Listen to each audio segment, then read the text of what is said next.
Hey guys, so today I'm going to be doing a more serious video.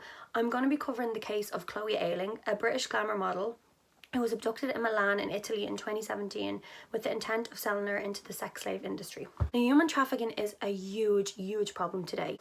It is estimated that there are 40.3 million victims of human trafficking worldwide.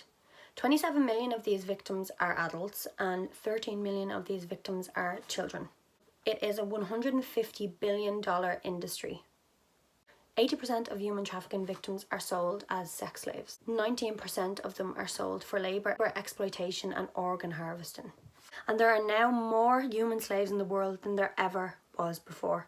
That's mind-blowing to me, because we've learned about slavery in every culture, every race all over the world, and to know that there now are more humans as being sold as slaves than there ever was, it's disgraceful. The countries that rank the highest for the source of human trafficking are Moldova, Belarus, Russia, Ukraine, Lithuania, Romania, Albania, Bulgaria, Thailand, China and Nigeria. So Chloe Ayling was a 21-year-old British glamour model who travelled to Italy for a modelling assignment which her agent had organised for her. She'd been abroad many a time. She'd been doing modelling for a few years, so she was well used to it. So it was just another job. So when she arrived at the old warehouse, where most modelling jobs in Europe are at warehouses, she got out of the taxi drove off, and within 20 seconds, two masked men came up behind her, gagged her and injected her into her wrist with ketamine, the horse tranquilizer. Her abductors subsequently then bundled her into a hold-all bag and placed her into the boot of the car. They then drove 120 miles away from Milan to Turin to an old farmhouse. When Chloe woke up, she realised that she had been stripped out of her clothes that she was wearing and placed in a pink bodysuit. Chloe was drugged up, so it took her like a few days kind of to come around fully.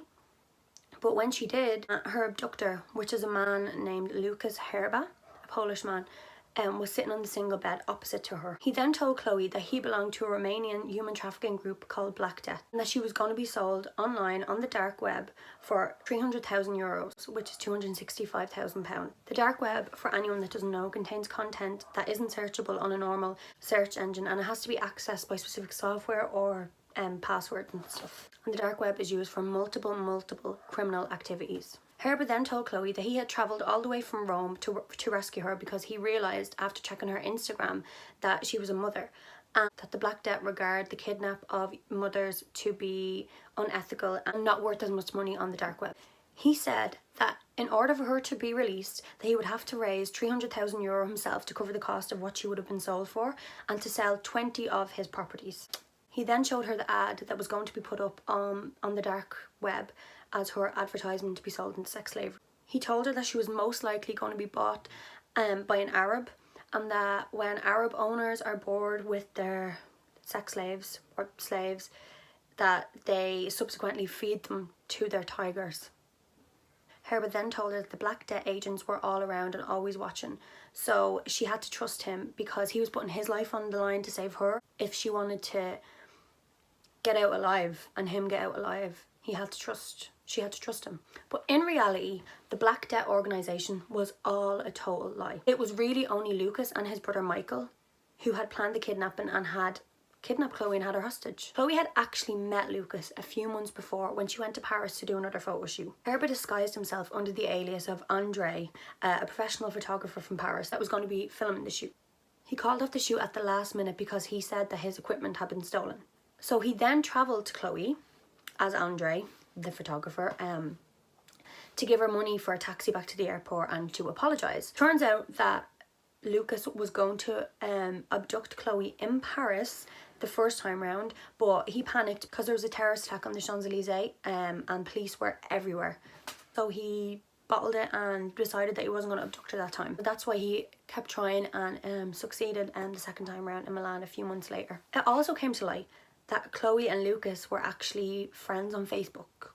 Now, Chloe was a glamour model. She said that she was trying to build her profile up more, and the more people she had as friends, the more likes, the more attention to her page, and the more it was better in her career. So she had so many friends that she didn't know every single one of them, and she didn't know who she was friends with, you know. So when Herbert said that he needed to raise the money for her ransom to release her and set her free, he asked her to give names of 3 people that he could contact and that would hopefully pay. So Chloe then gave a list of 3 older men. Herbert then told Chloe that he had more conditions for her if she wanted to be safely released, and these were that she would send him €50,000 in Bitcoin a few weeks after she got back to UK and the dust had settled down, and also to help publicise the Black Debt organisation, because he said she's from the UK and they didn't have an audience in the UK, and he wanted her to say that they were the leading human trafficking terrorist organisation in Europe. So naturally, Chloe, anyone in that situation, I'm sure, I mean, I know I can't say like how I would react or how anyone would react until you're in that situation, which I hope no one watching this video or ever is. But she was kind of criticised, saying, oh, maybe it was like a hoax, this, that and the other, mostly because of how beautiful she is and the career choice she chose to have. People thought that it was a publicity stunt for her to get, you know, her name out there even more and to get money from interviews and stuff. I genuinely don't believe that that was the case. Okay, it looks dodgy sometimes because she went on a shopping trip with Lucas the day before he was due to bring her to Milan to the consulate, where she would go in, tell them that she was, after being abducted by the Black Debt organisation, and she was going to be sold into sex slavery in the Middle East. She had all that, so she went shopping with him because he had taken all the clothes that she had with her originally and dumped them. So he had to bring her shopping to get her a new outfit and stuff. Chloe obviously wanted to be free, so she was going to do whatever he asked anyway. When the police asked the shop assistant had they seen them and blah blah blah, and the shop assistant said yeah, and they were laughing and joking and they looked like a couple and not someone that was being held against her own free will. And Chloe forgot to mention this when she was being interrogated, but she said that she was just tired and she just didn't think it was important, but obviously it was. But I mean, I'll let you be the judge of that yourself. I genuinely think it was just survival instincts, and you know, she was doing anything to please him. I mean, you would laugh and joke, although you would die inside, but you're gonna have to put on a show, aren't you? Because you have to let him think that he trusts you, and you're just fighting for your life, aren't you? So I mean, we can't really judge because we haven't been there, so I don't feel like it's right for everyone to judge Chloe. So on the day of Chloe's release, after a week being held hostage, Lucas drove Chloe to Milan early in the morning.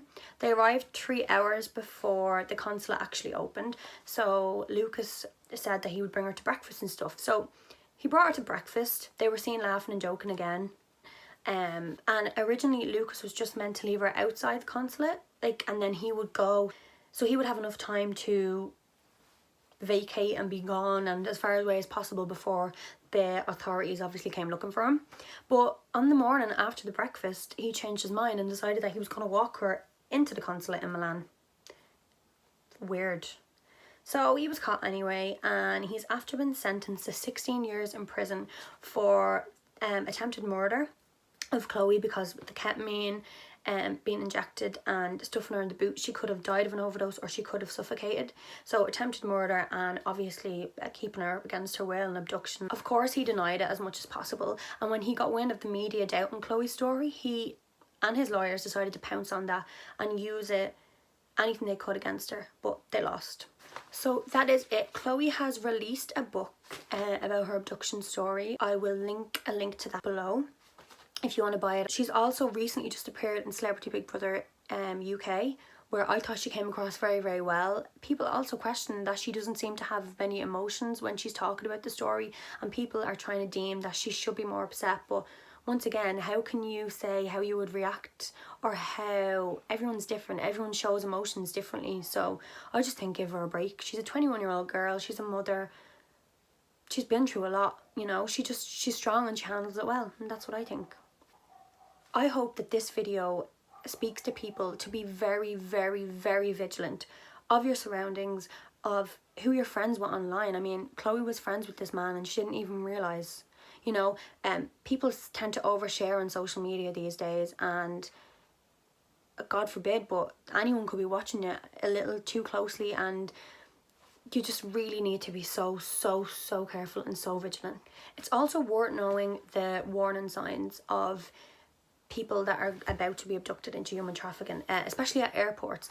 There is an airport international organisation that actually trains their staff specifically in noticing when someone might be in danger, or if you think that someone is being held against their own free will and is being transported to a different country for the purpose of sex trafficking. Some of the signs are a traveller that is not dressed appropriately, as in maybe this person is supposed to be on a flight to Spain and they have raggy winter clothes, or if they're going to Canada and they have summer clothes, you know, anything like that. And also if they only have a few items with them. If the person in question can't answer any of your questions that you put to them about their destination, their purpose of flying, their flight times, etc. To notice a child being trafficked, if they look really malnourished, if they seem to have a lot of bruises on them and even cigarette burns, if they look drunk or as if they've been drugged, just not childlike behaviour. Also, if they're very sketchy and every move they make, they're looking to the adult that's with them for guidance or to tell them what to do next. There are a number of organisations that are working to combat human trafficking worldwide. I'm going to list them below, but some of them are Polaris, Free the Slaves, the International Justice System, and Thorn. Thorn was actually set up by Ashton Kutcher and Demi Moore, and it is an organisation that uses high-tech software to stop the spread of child sexual abuse material online and child sex trafficking. Now, if you want to donate or you want to find out more about any of these organisations, I'm going to link them all below in the description. I felt like I really needed to do this video because people just need to be aware of what's really going on in the world, and to look out for other people and not to let your guard down. Don't be too trusting toward others that are strangers. Yeah, and just look out for one another. So thank you for watching. Don't forget to give this video a big thumbs up if you like it, subscribe to our channel for more, and yeah, stay safe everyone. Mwah.